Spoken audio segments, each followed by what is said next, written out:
Alberto, ¿cómo estás? Gracias por ¿Qué acompañarnos. tal? ¿Cómo estás? Buenos días, gracias por la invitación. Buenos días. Y cuéntanos, Alberto, hay una batalla, yo creo que el batalla no me gusta porque no quiero militarizar el asunto, pero hay un enfrentamiento, una confrontación nacional y hay un frente internacional. Claramente tenemos que ocuparnos con, el gobierno tiene que poner sus ojos en cómo resuelve el tema nacional. Pero analicemos, ayer el presidente Boric ha dado un discurso que le debe haber dolido a mucha gente, pero que en muchos puntos no le faltaba razón, ¿no? Sí, pero digamos, yo no comparto mucho estas ideas de los presidentes de criticar públicamente al Perú, ¿no? Yo tampoco. Reclamar para que no haya violencia No, sí es un porque pedido válido, ¿no? Todos tienen algo que esconder, digamos. Por supuesto. Por ejemplo, Colombia es uno de los países con más masacres a nivel mundial, ¿no? Exactamente. Entonces, hay miles, México tiene miles de muertos por el Estado, asesinados por agentes del Estado. O Y sea un que, Estado incapaz de contener su propia violencia, ¿no? Así Ya es, vemos que así es. tratan de meter preso al Chapo y se desata al hijo del Chapo y se desata un desmadre, ¿no? y yo creo que lo que sí creo es que estos países, nos está formando pues un bloque progresista en América Latina en general, ¿no? O el sur. Y me parece que no quieren que el Perú, con razón o sin ella, en fin, se vuelva un país de derecha, ¿no? Como la derecha no quería que se volviera de Así izquierda, o sea que estamos en el mismo pleito de siempre. Ahora, una cosa es, insisto, puede también hay cosas con las que no podemos estar de acuerdo, pero un llamado a basta de tanto muerto, No, sí, ¿no? sí, pero- Y otro es, repongan a Castillo, la señora no es Pero- presidenta constitucional, ¿no? Eso sí me parece muy grave, ¿no? Que se desconozca que aquí hubo un golpe de Estado, cuando es inviable que vuelva a Castillo. Salvo pues algo, no sé, un golpe al revés. Así es. Además, vamos, no es un hecho que se pueda esconder. No era un plan para hacer un golpe de Estado. El señor se paró frente a Televisión Nacional y lo hizo tan evidente que no hay manera de negarlo. Porque, digamos, hay que recordarle que Chile tenía una dictadura de 17 años, ¿no? Con miles de muertos. Así es. Acabó de Sendero, pero es otra cosa, ¿no? Entonces, cada uno tiene cosas, muertos de sus closets, digamos, para ponerlo en sus Ahora, términos. Alberto, recurro a este pensamiento porque creo que es importante decirlo.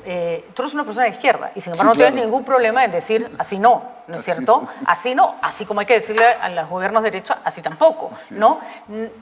¿Qué ha pasado para que, no solo a nivel nacional, a nivel internacional, parece que hubiéramos perdido el sentido crítico, ¿no? Que todo está bien si es que las cosas vienen de mi lado.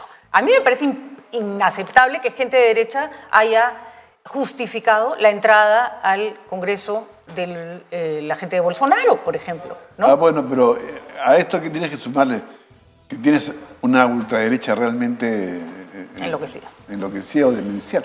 Esta propuesta del congresista Bustamante, que fue presidente de la Comisión de Exteriores, de invadir militarmente Bolivia y tomar parte del territorio como una especie de compensación por los daños causados, entre comillas, por Bolivia, es una locura, ¿no? Ahora, una cosa es tratar de influir en el discurso. O sea, es peor que lo que dice, que te puedes quejar, es peor lo que es, si lo comparas con Boris, qué sé yo, es una locura, es un acto demencial, digamos. Entonces, el discurso de Boric te ha parecido inapropiado. En general, no me gusta que los países hablen en ese tono, ¿no? Además, yo creo que el problema que hay aquí también es que la Cancillería hace una diplomacia poco política, ¿no? Desde mi punto de vista. Y cree que va a resolver estos problemas con discursos o memorando o traer a los embajadores. Creo que hay que hacer una diplomacia política porque si tú sigues el proceso peruano, después del autogolpe fracasado de Castillo y el ascenso a la presidencia de Dina Boluarte, el presidente argentino llamó a Dina y le ofreció su apoyo. Horas después salió un Twitter, si esto lo mando en otro momento, que es vocero del grupo Pueblo Progresista, que es un expresidente colombiano, Serpa, creo que se llama, pidiendo el apoyo regional del progresismo a Dina Boluarte. Y después de unas horas o al día siguiente salió la declaración de AMLO. Entonces, yo creo que se ha debido hacer un trabajo más político en el sentido que acá hay gente progresista que tiene contacto con los gobiernos progresistas. O sea, ir a hablar de tú a tú, no mandarle un comunicado, ¿no? Yo creo que... Incluso no contestarle a AMLO, por ejemplo, de igual a igual. O sea, salir a decir, mire, señor, cállese la boca, ¿no? Por último. Eso habría que hacer, digamos, ¿no? Hay gente que participa en estos grupos progresistas en América Latina, o son de izquierda, o son conocidos. Yo fui asesor a honores cuando era parlamentario andino de Rafa Roncayolo y participé en una negociación con Bolivia porque era miedo de los bolivianos, en fin, o los ecuatorianos en otro momento. Y creo yo que eso hay que hacer de manera muy discreta. O sea, me parece que... Y no entrar al pleito que... Además, Alberto, para todo el que ha trabajado en ámbitos internacionales, que por supuesto no es mi especialidad, sabemos que más se logra en los pasillos de una reunión que en los discursos grandilocuentes en plazas y escenarios, ¿no? Es que la diplomacia es recontra política. Sí, es muy caleta. Claro que sí. Entonces me parece que eso le falta a la Cancillería desde el punto de vista movilizar gente que pueda ayudar en ese sentido. No para que apoye a Dina, sino para que evitar justamente este imagen que tiene el país. Y además porque, vamos, nosotros sabemos los efectos contagiosos que pueden haber en la región. Entonces, ninguno de los presidentes la tiene comprada consigo. Ya vimos lo que pasó en Chile, ahora está pasando acá. Puede pasar en cualquier otro país, en cualquier momento, ¿no? Así es. Entonces, yo creo que por ese lado, digamos, habría que hacer diplomacia política de manera muy discreta, ¿no? O discreta, como quieras, pero estos comunicados que yo te dije, tú me dijiste, me parece que no. Y además creo que en México pues, está una política más o menos de encabezar el sector progresista en América Latina, ¿no? Que contrapesa a Brasil. ¿Y cómo evalúas en ese sentido? A mí me parece una torpeza, de una vacuidad, ¿no? Bueno, tiene cosas a favor, cosas en contra, ¿no? Pero es un presidente además muy apoyado por la población, ¿no? Sí. Bueno, para qué decirlo que probablemente más por su populismo que por sus buenas ideas, ¿no? Tiene como un discurso muy populista también, ¿no? Radical. Yo viví en México 2 años, te conozco el sistema. País complejo también. Es un país complejo. Viene del PRI además, viene de la izquierda, lo que tú quieras. Narcotráfico, ¿no? Todo. México es un país absolutamente impresionante, ¿no? O sea, yo diría por momentos casi un estado fallido, ¿no? Sí, claro. Entonces, y con eso combate. Entonces pero yo creo que el problema ahora que tenemos es quién lidera el bloque regional progresista desde el punto de vista internacional. ¿Quién debería ser el más indicado? Bueno, ya viste ayer el CELAC, hay acuerdos entre Brasil y Argentina por una moneda única. Me parece que esta vez viene una ola progresista mucho más, yo diría tranquila, mucho más mesurada que la primera ola progresista de América Latina. De acuerdo, y con todo, AMLO, Petro nos pueden caer muy mal, pero no son... no es Maduro, ni siquiera Chávez, ni mucho menos, por ejemplo, en Nicaragua, ¿no es cierto? Claro, bueno, ¿no? Pero por poner ejemplos, porque tampoco conviene negar que hay una izquierda con la que se puede estar de acuerdo porque es mucho más dialogante, ¿no? Pero a mí lo que me enseña es Petro ha hecho al principio un buen gobierno, un buen gobierno que hizo. Ganó la segunda vuelta, hizo un gobierno de centro-izquierda o de centro, como quieras tú. Lula ha hecho lo mismo. Aquí no sé por qué quieren que todos seamos distintos, ¿no? Así es. O sea, hay que seguir las lógicas y ver bien lo que está haciendo Lula en Brasil, con su gabinete, para darnos cuenta que no estamos en un momento de efervescencia revolucionaria, ¿no? Ahora, Beto, te pregunto lo siguiente. Hay esta teoría, me parece un poco trasnochada, porque además no encuentro ninguna prueba fehaciente de esta intervención boliviana. Pero no solo boliviana, ¿no? O sea, que además antes era la FARC, Colombia, y los chavistas, y los cubanos, y es como si viviéramos en medio, no sé, de una especie de guerra fría llena de espías. No quiero estoy ridiculizando, perdón, pero sí creo que puede haber intereses internacionales, claramente, siempre los ha habido, porque determinados gobiernos sean de una línea o de otra, incluso puede haber asesoramiento político, pero a los niveles en que las personas, en que determinada derecha considera que hay. Yo creo que lo nuevo son 2 cosas con la derecha, ¿no? Primero que se ha derechizado más, ¿no? Sí, claro. Y ha pasado de un tema puramente anticomunista a un tema de valores familiares y todas estas cosas que se han juntado. Conservadores, ¿no? En derechos civiles, además, ¿no? Y en segundo lugar, es una derecha crecientemente internacional, ¿no?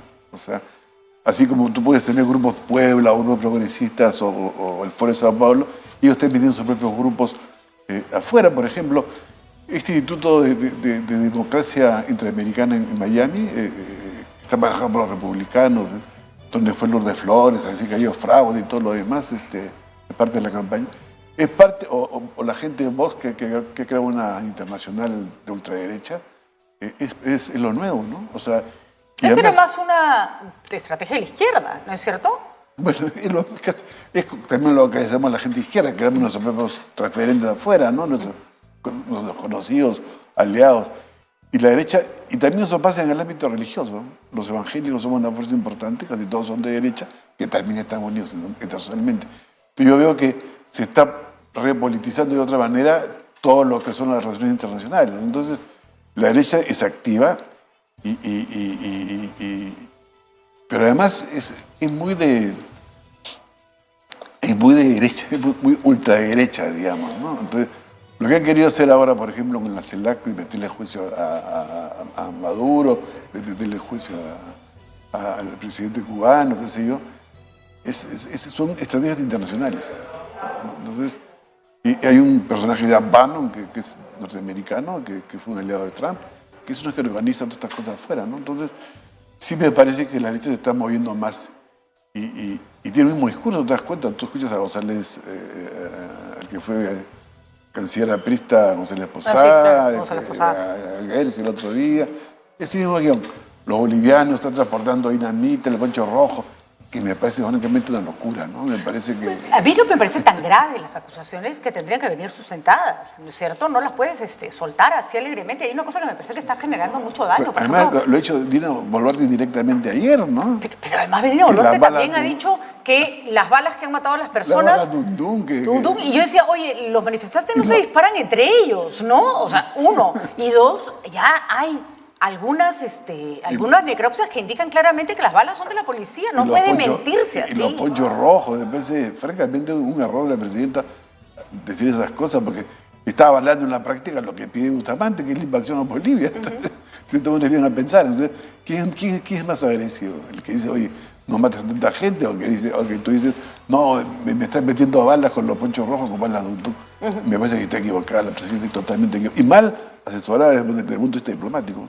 Alberto, salidas a lo que está ocurriendo. Ya sabemos cuál es la estrategia a nivel internacional. Creo que es totalmente claro que se tiene que hacer un trabajo político, pero hay que decirlo, nuestra preocupación está ahorita en las calles, ¿no es cierto? La señora Boluarte tiene que resolver, no es que se pueda resolver, no es que uno después de otro, se pueden resolver varias cosas en paralela, pero acá te pregunto, como político experimentado, hombre de izquierda, ¿cuál es el próximo paso a seguir para que se encaminarnos en alguna solución posible?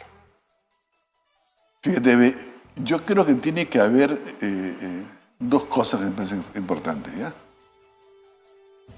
Primero hay que adelantar las elecciones, ¿no? Yo sugerí un artículo que he publicado hace poco, que sea en octubre, en fin, pero este año. Y segundo, creo que tiene que haber un pacto, no solamente político, de reformas políticas, sino un mínimo pacto social, ¿ya? Porque, ¿cuál es mi hipótesis? El problema que ha generado esto es la salida de Castillo, finalmente, ¿no es cierto? O sea, mi tesis es que la gente está protestando porque tiene una relación de identidad con Castillo. No es porque... No porque les parezca buen presidente, ¿no? No, porque ha hecho cosas que le han favorecido también. El tema de la tercerización de la economía. O por lo menos ha generado expectativas al respecto. Genera expectativas, ¿no? Y tienes que crear un gabinete que sea más o menos acorde con las ideas que, no digo iguales, pero que se mueva en ese espectro, en ese espacio progresista, ¿no? Y ofrecer determinadas reivindicaciones que la gente está planteando. O sea, que no solamente es, te falta la escuela, no, cuestiones vinculadas a la cuestión laboral, ¿no? Ahora escuché a una persona, cuando me vine acá temprano, que me decía, de mi casa, lo que pasa es que la gente lo apoya porque él ha anulado la tercerización del trabajo. Entonces, esos temas que nos escapan y creo que en parte pueden ser los factores que movilizan a la gente y que tienen expectativas en torno al Castillo. O sea, yo creo que hay que hacer no solamente una especie de propuesta de reforma política creyendo que con eso se va a solucionar la crisis, sino también una propuesta más socioeconómica, porque también está en cuestión. Además, Alberto, cuando se se vota con una persona con la que te identificas y tanto, ¿no es cierto? A nivel, él viene de donde yo vengo, en un país dividido, donde no todos vivimos aparentemente en el mismo Perú, ni tenemos vidas siquiera parecidas. Y ni bien llega lo quieren sacar. La sensación de que nunca me vas a permitir llegar al poder, nunca, es, creo yo, un poco lo que está ocurriendo en este momento, ¿no? Claro, es parte del drama, ¿no? Que la derecha nunca aceptó la presidencia de Castillo en la presidencia, ¿no? Cuando ya ven, no tendría que haber hecho mucho porque se fuera, porque solito se iba a ir, además. Pero además Castillo, digamos, ¿qué cosa ha hecho, entre comillas, de revolucionario? Nada, era un gobierno básicamente inepto. Ni siquiera apoyó la tibia reforma o la reforma fiscal de Pedro Franque. Entonces, pero lo que pasa es que eso se llama voto identitario o voto sociológico. Así es. ¿No? Y el voto identitario es bien irracional, es bien pasional, ¿no? Bueno, no es exactamente ideológico, ¿no? Sino porque tú sientes que estás presente en el poder mientras el que tú has votado esté en el poder. Ahí, exactamente. O sea, a ti ese te incluye dentro del poder. Además, el voto identitario, corrígeme Alberto, tiene que ver con personas que tradicionalmente se sienten excluidas, ¿no es cierto? Vamos, fue un voto, curiosamente Fujimori en los 90 logra un voto identitario siendo una persona cuyos rasgos étnicos no tenían nada que ver con la gente que votaba por él, pero no era Vargas Llosa, ¿no? Claro, entonces, ayer escribí publicó un artículo sobre la furia de la democracia, ¿no? Entonces, citando a Tocqueville, este conservador francés, decía que lo que más odia a la gente, o lo que más siente miedo es el regreso a lo que él llama antiguo régimen, ¿no? Y creo que hay un poco de eso en la furia de la gente. Siente que la salida de Castillo puede significar un regreso a lo que era antes el antiguo régimen. Ahora, hay un punto que es curioso porque se le culpa, y creo que por supuesto el discurso de Aníbal Torres fue nefasto y en general el discurso de Castillo de exacerbar diferencias que ya existen solo pega porque eso existe, si no, no pegaría, ¿no es cierto? Además en favor propio, ¿no? Para tapar las propias ineficiencias de un gobierno, casos de corrupción. Pero lo cierto es que los consejos de ministros descentralizados son un gesto importante, claro. ¿no? Porque, vamos, te debe haber pasado a ti, me ha pasado a mí, llegar a zonas donde todos se llaman como el presidente de hace 15 años porque ese presidente los visitó, claro, ¿no? Y los niños reciben todos el nombre de ese y es uno por el que van a votar durante mucho tiempo, ¿no? Tú has tenido a tu invitado anterior en las microfinancieras, las cajas municipales. Esa es la propuesta de la UNDE, que es la democratización del crédito en los años 60, ¿no es cierto? Entre 60 y ahora, ¿cuánto hay? 60 años o más, ¿no? Y un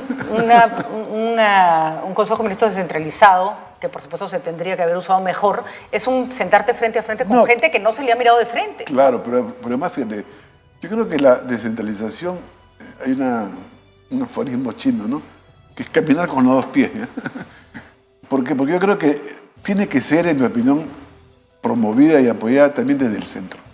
Yo te doy a ti la función de la competencia. Por supuesto, ese ha sido el gran error, ¿no? Claro, entonces los grados de corrupción en las regiones es impresionante. La cantidad de alcaldes, presidentes, expresidentes regionales, gobernadores.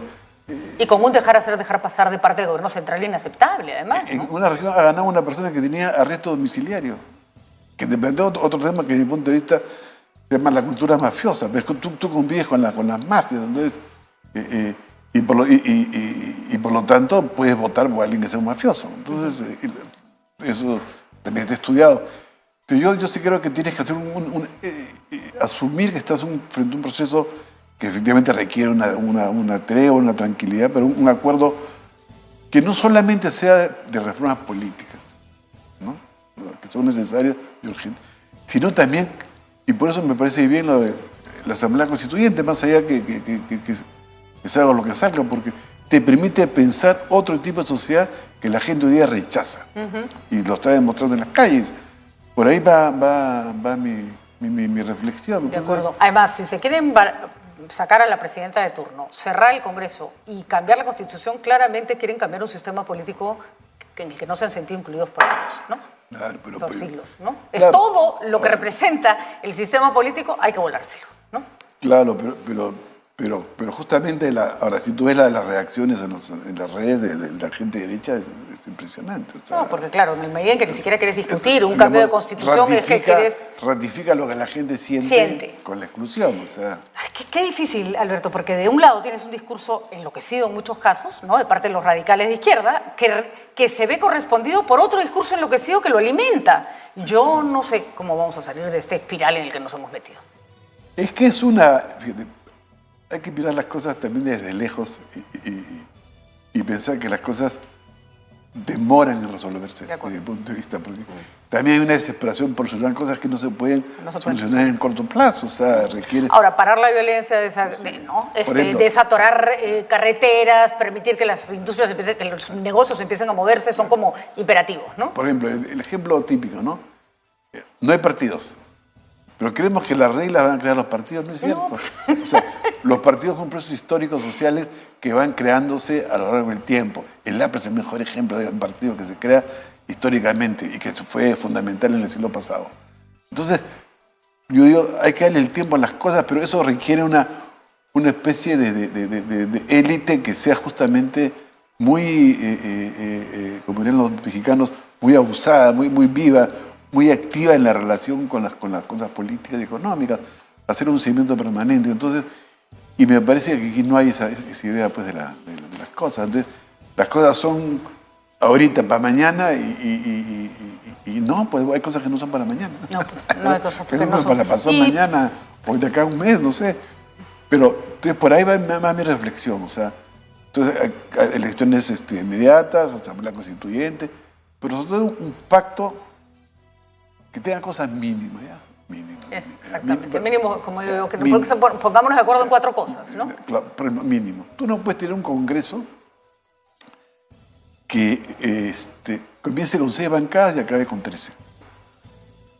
Porque eso te genera una veintilla política. ¿Con quién negocias?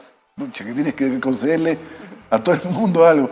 Eso es un problema del reglamento. Bueno, entonces tú no puedes tener, por ejemplo, porque hoy día también lo que reclama la región desde el punto de vista es más poder político, ¿no? Ojo. Entonces, ¿por qué no se sienten representados no solamente por Dina Boluarte, sino también por sus propios representantes? De acuerdo. Entonces, ¿cómo le das, qué tipo de poder le das a la región? Ayer estuve en una reunión y propuse cosas que es muy discutible para mucha gente, ¿no? Que se elijan los parlamentarios que sean de partidos regionales, para que compitan con los nacionales. Y animes, ahora me dicen no, que eso es peor que los nacionales, pero por algo tenemos que pensar, tienes que darle poder a la gente. Entonces yo sí creo que tienes que tener una estrategia de cómo redistribuyes no solamente la economía, sino cómo redistribuyes el poder en el país, que hoy día reclaman justamente el región, porque no la tiene, no la tiene. Muy bien, Alberto. Bueno, vamos a ver si se empiezan a conseguir esos mínimos indispensables. Sí. Como persona que ha visto la política en nuestro país, efectivamente, paciencia. No, paciencia. Paciencia. Solo tenemos que pedir no más muertos, no más violencia en las calles, ¿no es cierto? Y que las personas que quieren trabajar puedan... Pero yo lo que pediría también es que se negocie. Y el problema que tiene un lado es que ¿quién representa la protesta en este momento? Sí, pues no, y tampoco hay interlocutor válido del lado del Ejecutivo, así que ¿quién habla con quién? Ya la puede hacer la presidenta, lo que quiera. Pero ¿quién encabeza?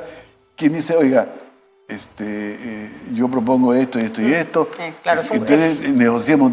¿No tienes al frente también hay un problema de representación de la protesta que me parece fundamental entenderlo, ¿no? Importante, sí, porque no hay con quién lograr. Muchas gracias, Alberto, por haber estado con nosotros. Te tendremos nuevamente en el programa para escuchar tus impresiones interesantísimas.